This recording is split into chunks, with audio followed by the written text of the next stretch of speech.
مرحبا بكم في هذا اللقاء العلمي الأكاديمي المخصص لتقديم قراءات في كتاب الحكم الذاتي بالصحراء المغربية من مرحلة التدبير إلى مرحلة التغيير، رؤية ملك وانتصار وحدة الوطن والأمة للدكتور إدريس ديداح. السؤال عندي على التطبيق. لنفرض أننا وصلنا لمرحلة أن وقع الاتفاق على هذا الشيء كله،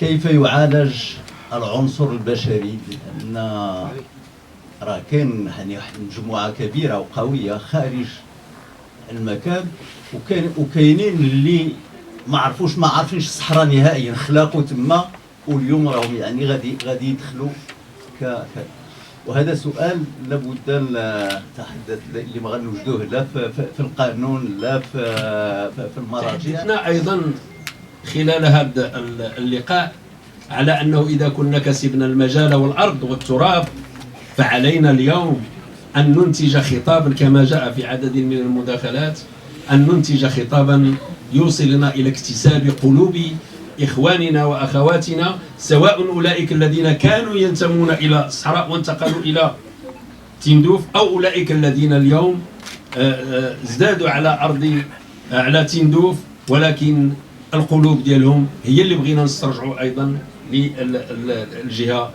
للجهات الجنوبية ديالنا الصحراوية. يأتي إصدار هذا الكتاب ليقارب فكرة الدولة ومؤسساتها.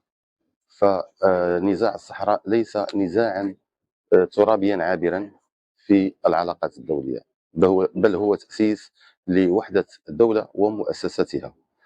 المغرب راكم تجربة كبيرة في البناء المؤسساتي منذ 12 القرن، وتأتي مبادرة المغرب بتخويل الأقاليم الجنوبية للمملكة نظاما للحكم الذاتي في خضم وسياق دولي متحول.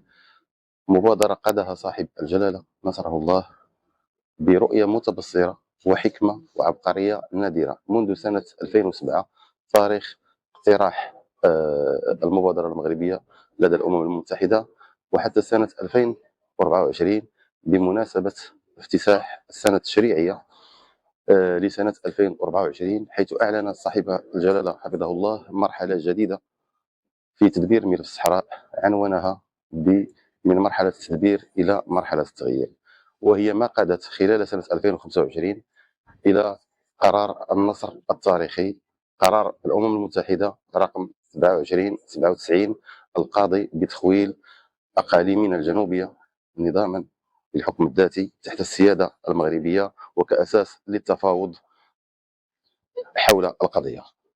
أولا الكتاب هو للباحث الدكتور السي إدريس ديداح حول الموضوع ديال الساعة، وهو المقترح الحكم الذاتي في إطار ملف الصحراء المغربية. الكتاب القوة ديالو أولا حنا في واحد المرحلة اللي أن المغاربة الآن كيتملكوا المعارف في هذا الملف، وفي واحد المرحلة ديال التعبئة اللي هي قوية، وفي مرحلة اللي فيها الآن إطار ديال القانون الدولي وهو قرار 2797. لما كنجيو للكتاب ديال السي إدريس كنلقاوه أولا تخدم بواحد المقاربة، رغم أن السي إدريس اعتمد على تجارب أوروبية، ولكن المقاربة هي مقاربة أنجلو ساكسونية. لماذا؟ لأنه حط المعادلات كلها المرتبطة بالحكم الذاتي من خلال التجارب الدولية، مشى إلى حقول معرفية متعددة، منها القانون الدولي، القانون الدستوري، علم السياسة، علم الإدارة، التاريخ. طرح واحد السؤال محوري، وهو حاول يفهم من خلاله أن لما كنتحدثوا اليوم على الحل الوحيد اللي هو الحكم الذاتي، فهذا مرتبط بمسار ديال الدولة في المغرب، مسار إصلاحات مؤسساتية كتعطينا هاد اليوم هاد الخيار هذا. ثم كيطرح فكرة أخرى، وهي أن الحكم الذاتي غادي يكون نموذج مغربي، رغم اليوم اللي كيتحدث على التجارب الدولية، فعلا التجارب الدولية كتطرح، ولكن كيحطها في إطار مسار اللي هو مسار ديال تطور الدولة بالمغرب هنا. ثم كيجي واحد الشق آخر كيتحدث على الجانب الدستوري، واحد الجانب الدستوري كاين هذا الجانب هذا واللي قوي في المحطات ديال الكتاب وهو الماده اللي اعتمد عليها. كاينه ماده وثائق، كاين الخطابات الملكيه، واللي رجع كيلقى واحد الحلقه هنا انه الا رجعنا للخطابات الملكيه من سنه 1999 الى خطاب الاخير ديال 31 اكتوبر كنلقاو واحد المساله كنسميوها كادر لوجيك. شنو كادر لوجيك؟ وهو اطار منطقي، يعني كل حلقه كانت مدروسه وكاينه رؤيه استراتيجيه باننا اليوم غنوصلوا لهذا الجانب هذا. اذا الكتاب انا حضرت قدمت قراءه في الكتاب، وكنظن بانه هذه القراءه الاولى في الهرهوره الان، وتمشي مره اخرى ترجع لمكناس اللي هي البلاد اللي فيها المدينه اللي فيها السي ادريس، ثم انها غتمشي من بعد الى مناطق اخرى، لان لاحظنا بانه كاين طلب كبير على عرض هذا الكتاب في هذه المرحله هذه باش نقدموا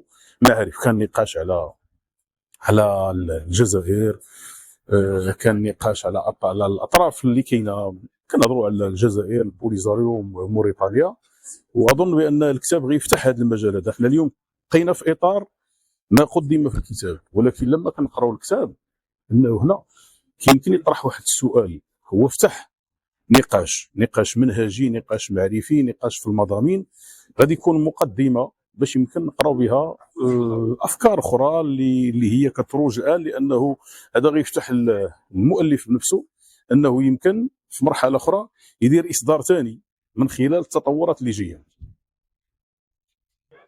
ديالك نفس الاستفزازات اللي كانت من الجانب الاخر؟ لا، الجزائر، شوف الجزائر دابا دخلت في واحد الحرب اللي كنسميوها الحرب ديال السرديات، دخلت فيها في كاس افريقيا، ودابا بدات حرب اخرى غادي يكون 90. اللي مطلوب منا حنا وهو انتاج واحد خطاب مضاد. راه الجزائر باش نكونوا واضحين، الجزائر دوله مريضه كنقولوا، والعلاج ديالها هو المغرب.